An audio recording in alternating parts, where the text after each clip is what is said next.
goes long, kicks the ball. Franklin from Forney. No! Don't tell me. He's kicked 5 in a corner. Oh, somehow it lands in the arms of Franklin, who kicks goal number 7. Oh, something from nothing. He's kicked 9. Franklin's running it. He puts it inside the 50, then spears it home. It's a one-man butler. He's away, running down towards the 50. Can he do it again? He can't bounce it through. He kicks it through on the full. Ball comes up. Of all men, they're in front. Wrong side, and tries to get back onto their left, and he did because he's buddied Franklin. Doesn't mean he can't wind up and kick a 60-metre goal, just like that one. Won't matter. Try and stop it. It is Ross the Boss time, and Ross, maybe before the season started, Sydney v Essendon at the SCG. We weren't sure how excited we'd be, but Buddy back, the Swans flying, Essendon rejuvenated. Should be a beauty tomorrow night. Yeah, it should be huge. Who would have thought? But Buddy coming in, I love watching him play. They're becoming a juggernaut, the Swans. It's exciting up there. It is. Let's look at the changes. Buddy's back, Heppel's back, so it's going to be a ripping game. Both teams play high, skill football, take the game on, and the pressure last week was outstanding. Wanted to talk about how Perth and the West Coast Eagles dominate on their home deck. Well, the Sydney Swans have lost that. It used to be a fortress for them, Ross, where they were, making grand finals and making finals every year. 77%, under 50%. They've got to try and get that back now. Well, all teams had trepidation to play the Bloods at the SCG. Very unique ground, wide, short.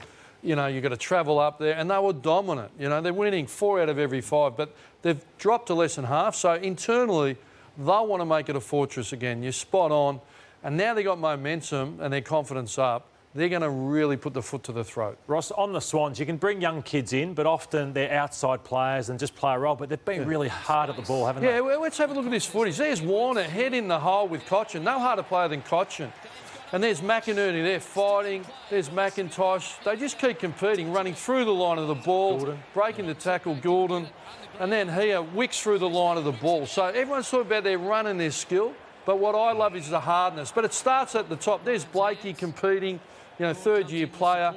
But where do they get it from? We talk about leadership. You're going to see the next clip here. Here's their captain. Bang through the line of the ball. So it starts at the top. They ground them, they condition them, and that's what Parker does, and that's what Rampier. There's no joy in that, but that's where it comes from. Everyone's that excited about the Swans, but so many were excited about the Bombers last week because of their youth coming through. And I want to look at the age demographics of the two teams. Of the teams that played last weekend, Ross, the Swans were the youngest, the Bombers were the second youngest, but the Bombers have less games experience. So there's a lot to like about both clubs. Yeah, it's incredible, isn't it? But a week earlier, we would have seen Essendon's got a long time. And I still think they're in for some pain, but we saw the growth and the upside, and it was based around pressure and attack.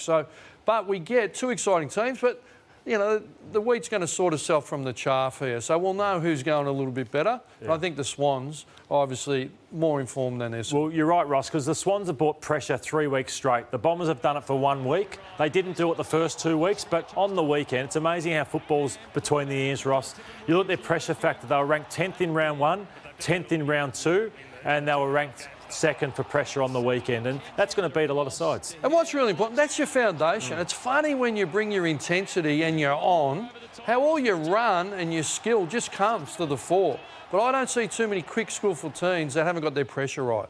Same as the Tigers, when their pressure's right, everything else falls into place. Hey, Ross, what about the Swans' ball movement last week against the Tigers? Well, it was really slick. So they've become not score out of the back half and half back to a team that all they do is score out of the back half. So they run in waves, they make decisions, they'll take the contest on at half forward, and then they'll look and they'll scan. It's not a prescribed ball use. They're just making decisions, play what's in front of you and hit it up. So we saw them there from half back. But this is from D50. They pressure and they'll scrap until they win it. But what they're doing, to equal numbers, they're going really quick. So they'll win their contests down the line, cause a spill. Because they've got loose players because they're working harder than the opposition. But they would never have gone just to that hot spot at centre half forward. The overlap run, Wicks has come from half back. You only can outnumber if you go quick and you outnumber, and they're doing it exceptionally well. Do you give the Bombers any chance in this one, Ross, or can you see it be one-way traffic? If they can bring their pressure, and they'll be feeling good about themselves, but they're going to have to start well interstate, silence the crowd, and get the Swans thinking a little bit. Ross, we saw a massive prelim last year, Port Adelaide and the Richmond Footy Club, and I cannot wait for this one. Star-studded game, but you've seen some trends at Richmond that have concerned you so far. Yeah, I think it's the rule changes and what's going on. So really simply for our viewers, mark play on against, the ability to hold teams up, that stand the mark. So they're now almost the third worst in the league at holding the opposition up. Teams are playing on. And then it goes to the uncontested possession. Double the amount of short kicks. The worst in the comp at, defending short kicks. And it's taking out the Richmond line of the ball defence, and teams are scoring easily against them. You speak about teams scoring easily, and you've seen something with him where they used to roll a player back. That's been exposed a little bit. It ties into here. So they're held up at half-back. You can see the circled Richmond player, spare defender.